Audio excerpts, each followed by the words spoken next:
अस्सलाम वालेकुम, आपका भाई हूँ मैं। दोस्तों, आप देख रहे हैं कि बहुत ही शानदार किस्म की जो दक्खन की हवा है वो चल रही है।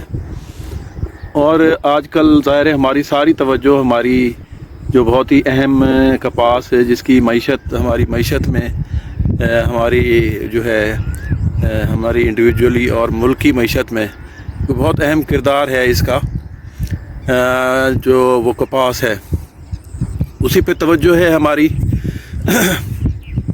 बहुत ही क्रिटिकल टाइम है, जो अब सोइंग का पैटर्न बहुत तब्दील हो चुका है।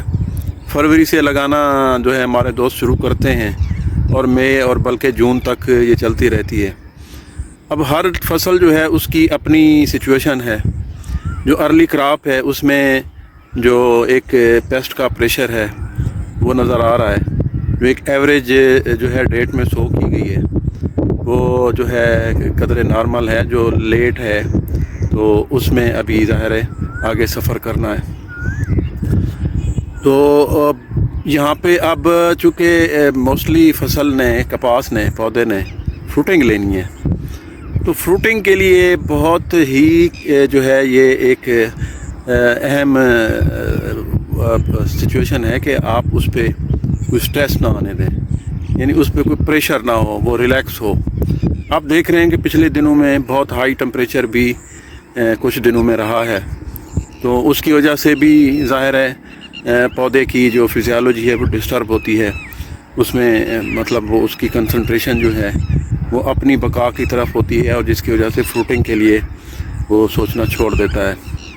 लेकिन अल्हम्दुलिल्लाह टेम्परेचर ठीक हो गया है और दक्खन की हवा भी चल रही है, और जैसे मैंने कहा था कि इंसेक्ट का प्रेशर भी जो है और जो फ्रूटिंग का इशू भी है। तो एक शुनीद है, बल्कि फोरकास्ट है कि जो क्लाइमेट है, जो एक मौसम है, उसकी भी कंटिन्यूटी या उसका जो स्पेल है वो चेंज होने वाला है। यानी कोई बारिशों की जो है वो सिलसिला भी है, टेम्परेचर की फ्लक्चुएशन की भी फोरकास्ट है। तो उसमें यकीनी बात है जो इंसेक्ट है उसका भी एक जो उसकी एक स्पीड है वो ब्रेकअप होगी, और यानी एक जो स्पेल है वो ब्रेक हो जाएगा और बात जो है आगे चली जाएगी। नेक्स्ट फिर नए हिसाब से पौधा भी अपनी जो है जो फिजियोलॉजी एक्टिविटी शुरू करेगा और इंसेक्ट्स भी अपनी एक्टिविटी शुरू करेंगे। देखिए, होता ये है कि हम कोई एक आध इंसेक्ट देख के तो उस पे एज्यूम कर लेते हैं कि जी अब ये मेरे पूरे खेत में ऐसा होगा। दोस्तों, ऐसा होता नहीं है। आज कल चंद दिनों से जो जेसिड का इशू आ रहा था उसकी वजह ये थी फ़ज़ा में नमी थी। नो डाउट जेसिड का जो है बहुत ही पत्तों पे बहुत ही नुकसानदेह इफ़ेक्ट होता है। उससे ज़ाहिर है पौधे की फैक्ट्री है, वो इफ़ेक्ट होता है। तो अब चूँकि मौसम थोड़ा तब्दील हो गया, थोड़ा खुश्क हो रहा है, तो जेसिड को आपने ज़ाहिर है मैनेज कर लिया होगा। तो इसके लिए गुजारिश यही है कि जो है आप कोशिश करें, अवॉइड करें इसके जो पेस्टिसाइड हैं। पेस्टिसाइड के अलावा दूसरे जो ज़राए हैं उनका इस्तेमाल कीजिए, जिसमें ये जो हम कहते हैं जो बायोलॉजिकल एक्सट्रैक्ट्स हैं, या ये जो पौधों के जो है इनके अर्क का इस्तेमाल करते हैं। जो मैंने आपको दिया हुआ है उसका बहुत सिंपल है, कोई इतना मुश्किल नहीं है, उसका इस्तेमाल करें, वो बहुत फ़ायदा मंद है दोस्तों। तो अब ज़ाहिर है एक कम्प्लेक्स सब बनना शुरू हो गया है। इसमें वाइट फ्लाई भी है, थ्रिप्स भी है। ज़ाहिर है वाइट फ्लाई भी बहुत नुकसानदेह है, लेकिन वाइट फ्लाई की जो फितरत है वो बहुत ख़तरनाक है। उस पर अगर हम पेस्टिसाइड का इस्तेमाल शुरू करेंगे तो वो मल्टीप्लाई होगी, ज़्यादा होगी।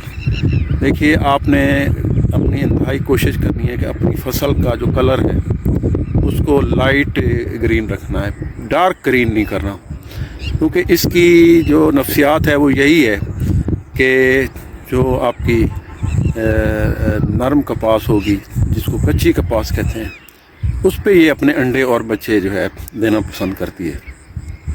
اور دوسرا ایسی فصل جس میں ہوا کا گزر نہ ہو، تو یہ اس میں جو ہے کوشش کرتی ہے کہ اپنے انڈے بچے دے. تو اس طرح کی سچویشن بنائیں کہ یہ اس کے لیے اٹریکٹیو نہ ہو. اور اس کے علاوہ تھرپس ہے، تھرپس کا بھی نقصان ہوتا ہے، لیکن اس کی جو مینجمنٹ ہے وہ بہت سمپل ہے. آپ اریگیشن بھی دے رہے ہیں تو اس کا جو سائیکل ہے، لائف سائیکل ہے، وہ بریک ہو رہا ہے. تو آپ کوشش کریں اگلے یہ 26 سے 29 تک میں بارشوں کی فورکاسٹ ہے. اللہ کرے گا کہ رحمت والی بارشیں ہوں گی، ہماری فصل کے لیے بہتر ہوں گی. کوشش کریں کہ جو پیسٹیسائڈس ہیں اس کے نمبرز کم کریں، یہ نمبر اس کے کم کریں. اگر آپ پچھلے سالوں میں 7-8 کرتے رہیں تو آپ 3 یا آسانی سے 4 تک آ سکتے ہیں. کوشش کیجئے کہ ان کے درمیان جو وقفہ ہے اس کو بڑھائیں. یہ ہماری کراپ کے لیے بھی بہتر ہے، ہماری صحت کے لیے بھی بہتر ہے، اور ہماری اس جو یونیورس ہے، یہ دنیا جس میں ہم رہ رہے ہیں، اس کے لیے بہتر ہے. بہت شکریہ دوستو، مجھے دعاؤں میں یاد رکھیے گا. بات لمبی ہو گئی تو پھر ملیں گے انشاءاللہ. اللہ آپ سب کو خوش رکھے. خدا حافظ.